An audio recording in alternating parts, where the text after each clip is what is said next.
Welcome back guys. आज के इस ट्यूटोरियल में हम बात करने वाले हैं कॉन्टेक्स्ट आइसोलेशन और प्रोसेस अनबॉक्सिंग के बारे में। This is the third part of और इलेक्ट्रॉन सीरीज। ठीक है, ये वाले जो दो टॉपिक्स है ये बहुत ही इंतहाई अहम टॉपिक्स है। ठीक है, आपने जो अपना 100% फोकस है वो इस टॉपिक पर करना है। अगर आपको एक बार समझ नहीं आया ठीक है इस ट्यूटोरियल का, तो आप बार बार देखें, लेकिन आपने ये जो टॉपिक्स है इसे समझना है। ठीक है, क्योंकि ये इंतहाई अहम है। ठीक है, तो बात करते हैं व्हाट इज़ कॉन्टेक्स्ट आइसोलेशन। तो कॉन्टेक्स्ट आइसोलेशन इलेक्ट्रॉन का एक फीचर है जिसके थ्रू हमारा जो एंटायर इलेक्ट्रॉन ऐप है वो अपने अलग कॉन्टेक्स्ट में रन होगा। ठीक है, और जो अगर हम कोई एक वेबसाइट लोड करते हैं, कोई रिमोट वेबसाइट हो गया, फॉर एग्जांपल youtube.com हो गया, वो हम लोड करते हैं अपने इलेक्ट्रॉन ऐप में, तो वो अलग कॉन्टेक्स्ट में हो गया। ठीक है, बात समझ में आई?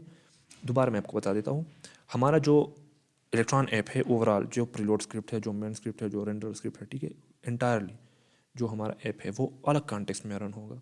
और अगर हमें कोई ज़रूरत पेश आती है किसी वेबसाइट को लोड करने की, ठीक है, अपने इलेक्ट्रॉन ऐप में, जिस तरह से youtube.com हो गया, ठीक है, वो हम लोड करते हैं, तो वो अलग कॉन्टेक्स्ट में जो है ना वो रन होगा। ठीक है, अब मैं यहाँ पर आपको एक एग्जांपल दूंगा। ठीक है, अब यहाँ पर आप देख सकते हैं कि पिछले ट्यूटोरियल में हमने जो ये एपीआई है वो एक्सपोज की थी अपने फ्रंट एंड में। ठीक है, और फिर हमने अपने फ्रंट एंड में या जो रेंडर प्रोसेस है उसमें इसे एक्सेस किया था। ठीक है, यहाँ पर हम इसे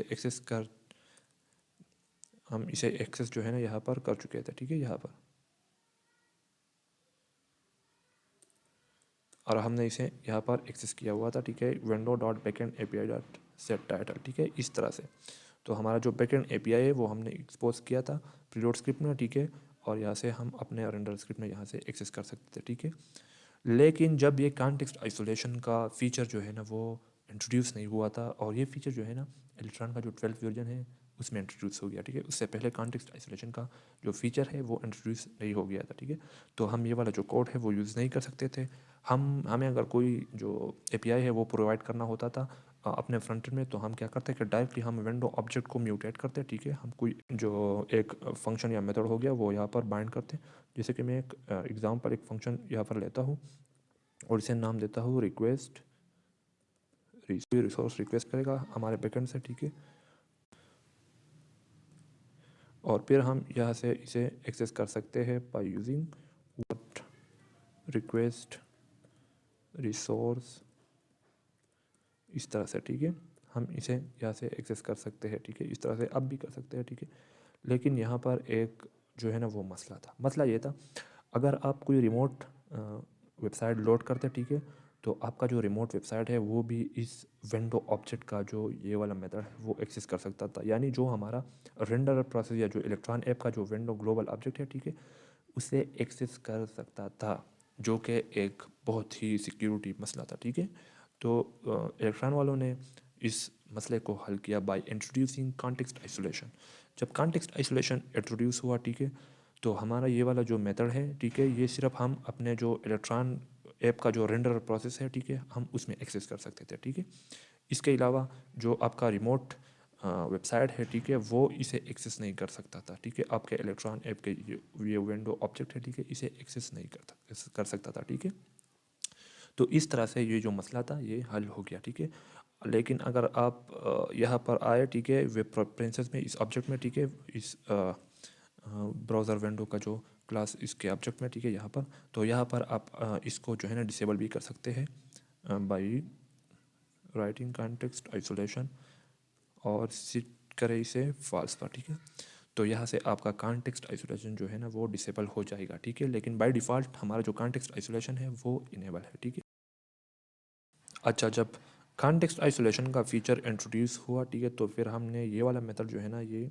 छोड़ दिया। ठीक है, अब हम इस तरह से अपना जो एपीआई है वो एक्सपोज नहीं कर सकते। ठीक है, और this is the bad way. ठीक है, तो ये जो इलेक्ट्रॉन के जो डेवलपर्स है वो भी इसे रिकमेंड नहीं करते, क्योंकि ये आपके ऐप का, इलेक्ट्रॉन ऐप का जो सिक्योरिटी है उसे कंप्रोमाइज़ करता है। ठीक है, तो आप इस तरह से कोई भी एपीआई जो है ना वो एक्सपोज नहीं करें, क्योंकि मैंने पहले वीडियो में भी, इससे पहले जो वीडियो थे उसमें भी बार बार आपको बताया था कि आप किस तरह से एक एपीआई को एक्सपोज कर सकते हैं। ठीक है, तो फिर जब कॉन्टेक्स्ट आइसोलेशन का फीचर इंट्रोड्यूस हो गया, ठीक है, तो इसके साथ उन्होंने, इलेक्ट्रॉन ने, एक एपीआई दी जिसे हम कहते हैं कॉन्टेक्स्ट ब्रीच। ठीक है, और इस एपीआई के थ्रू हम जितना भी अपना बैकएंड का जो कोड है, ठीक है, या बैकएंड के जो रिसोर्सेज है वो एक्सेस कर सकते हैं या प्रोवाइड कर सकते हैं अपने रेंडर प्रोसेस में, ठीक है, by using context bridge API, ठीक है।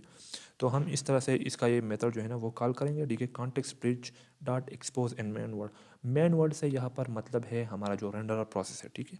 तो उसमें हम अपना कोई एपीआई जब प्रोवाइड करना चाहेंगे, ठीक है, तो हम ये वाला मेथड जो है ना वो यूज़ करेंगे, ठीक है। ये मेथड यहाँ पर 2 पैरामीटर्स देता है, एक है हमारा एपीआई की और एक है एपीआई। अब इस की से हम पहचानेंगे कि ये हमारा जो बैकएंड एपीआई है वो है, ठीक है। और वो हम इस तरह से करेंगे कि हम अपने विंडो ऑब्जेक्ट लिखेंगे, ठीक है, और जो की हमने यहाँ पर दी थी, ठीक है, तो यहाँ पर अगर मैं देता हूँ दोबारा एपीआई, ठीक है, और यहाँ पर एक एम्प्टी ऑब्जेक्ट देता हूँ, ठीक है। तो अब हम इसे अगर एक्सेस करना चाहते हैं तो हम यहाँ पर विंडो लिखेंगे, विंडो ऑब्जेक्ट, और भी जो हमारा जो की है वो लिखेंगे। हम दो तरीके से लिख सकते हैं, एक इस तरह से भी लिखेंगे, ठीक है, यहाँ पर हम अपना एपीआई लिखेंगे, ठीक है, तो ये हमारा की हो गया, ठीक है, ये की हमने यहाँ पर प्रोवाइड किया था, ठीक है, तो ये हो गया, ठीक है। और फिर हमारा जो एपीआई का कोई मेथड है वो हम एक्सेस कर सकते हैं इस तरह से, ठीक है, बाय यूजिंग डॉट नोटेशन और ब्रैकेट नोटेशन, ठीक है। लेकिन हम इस तरह से भी कर सकते हैं डॉट एपीआई, ठीक है, और ये इससे हमारा जो बैकएंड एपीआई है वो एक्सेस हो जाएगा, ठीक है। अगर हम इसे जो है ना वो कंसोल लॉग करते हैं, कंसोल डॉट लॉग, ठीक है, और यहाँ पर रन करते हैं npm स्टार्ट, अपना ऐप यहाँ पर रन करते हैं, ठीक है, तो आप यहाँ पर देख सकते हैं एक्सेस हो चुका है, लेकिन ये एम्प्टी है, ठीक है, तो यहाँ पर आपको कोई भी प्रॉपर्टी या मेथड नज़र नहीं आएगा, ठीक। अच्छा, अगर आप कोई भी जो बैकएंड एपीआई है वो प्रोवाइड करना चाहते हैं, एक्सपोज करना चाहते हैं अपने रेंडर प्रोसेस में, ठीक है, तो आप डायरेक्टली जो है ना वो एपीआई एक्सपोज ना करें, ठीक है। मेरा मतलब क्या है यहाँ पर, अगर फॉर एग्जांपल आप आईपीसी रेंडर का मेथड इन्वोक वो जो है ना एक्सपोज करेंगे तो ये एक बैड प्रैक्टिस है, ठीक है। आप इस तरह से नहीं कर सकते, इस तरह से कि रिक्वेस्ट रिसोर्स, ठीक है, और यहाँ पर ये फंक्शन जो है ना I P C render dot invoke इस तरह से प्रोवाइड करें, तो ये जो है ना ये एक बैड प्रैक्टिस है, इसे अवॉइड करें, ठीक है। इससे आपका जो सिक्योरिटी है, जो ऐप का सिक्योरिटी है वो कंप्रोमाइज़ होगा, ठीक है।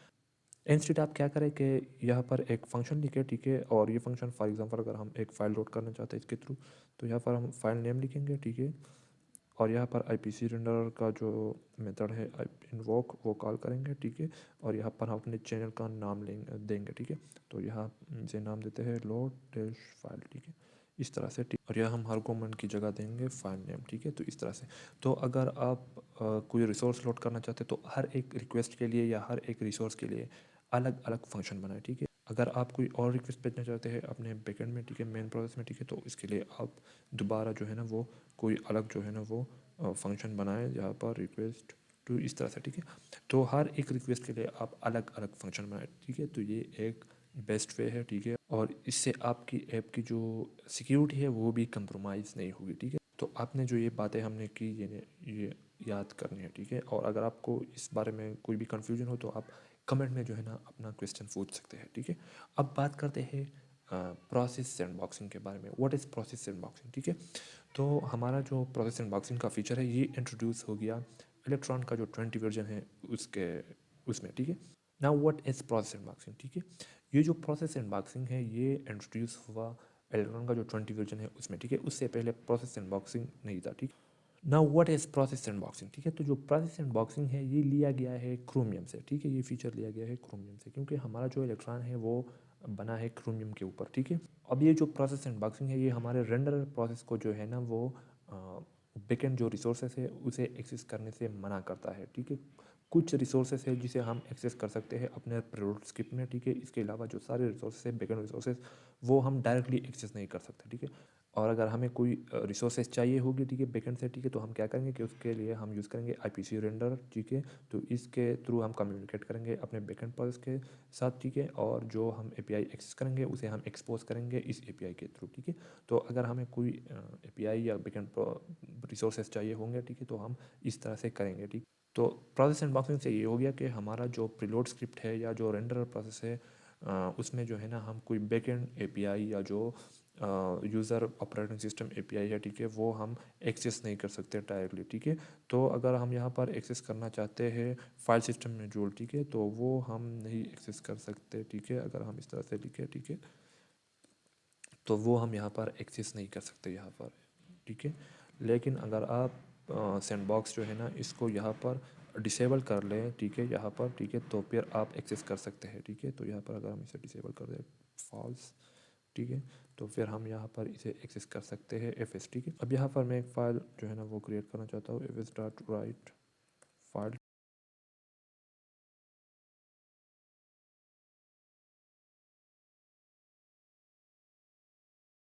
इस तरह से। अगर हम इसे रन करते हैं दोबारा या रिफ़्रेश करते हैं, ठीक है, यहाँ पर हमें दे रहा है unable module not found fs, ठीक है, क्योंकि ये हमने यहाँ पर रीरन नहीं किया, ठीक है। हमने यहाँ पर चेंजेस किए हुए हैं, ठीक है, मेन प्रोसेस में, लेकिन हमने अपना जो प्रोसेस है वो रन नहीं किया हुआ। दोबारा रन करेंगे npm स्टार्ट, ठीक है। अब यहाँ पर आप देख सकते हैं कि जो फाइल है वो यहाँ पर क्रिएट हो चुका है, ठीक है। लेकिन अगर आप इसे डिसेबल करते हैं दोबारा, ठीक है, इस तरह से, और दोबारा इसे यहाँ से कट करते हैं और रन करते हैं npm स्टार्ट, ठीक है, तो यहाँ पर आप देखेंगे एरर के आप जो unable to load preload script, हाँ, आप यहाँ पर देख सकते हैं module not found FS module, ठीक है। तो आप इस तरह से एक्सेस नहीं कर सकते प्रीलोड स्क्रिप्ट में, ठीक है। तो इस तरह से हमारा जो प्रोसेस सैंडबॉक्सिंग है वो काम करता है। अब अगर कोई भी हमारे रेंडर प्रोसेस में कोई मलिशियस कोड रन करता है, ठीक है, तो वो डायरेक्टली हमारे जो बैकएंड एपीआईज है और बैकएंड रिसोर्सेज है उसे एक्सेस नहीं करता, ठीक है। तो डायरेक्टली हम कोई भी नोड एपीआई या ऑपरेटिंग सिस्टम एपीआई यहाँ पर एक्सेस नहीं कर सकते। अगर हम इसे एक्सेस करना चाहते हैं तो हम एपीसी रेंडर के थ्रू कम्युनिकेट करेंगे अपने मेन प्रोसेस के साथ, ठीक है। तो होप करता हूँ कि आपको आज का जो लेक्चर है वो समझ आ गया होगा, ठीक है। अगर आपका कोई क्वेश्चन हो तो आप कमेंट में पूछ सकते हैं। Like the channel, subscribe, thanks for watching, until next time, best of luck.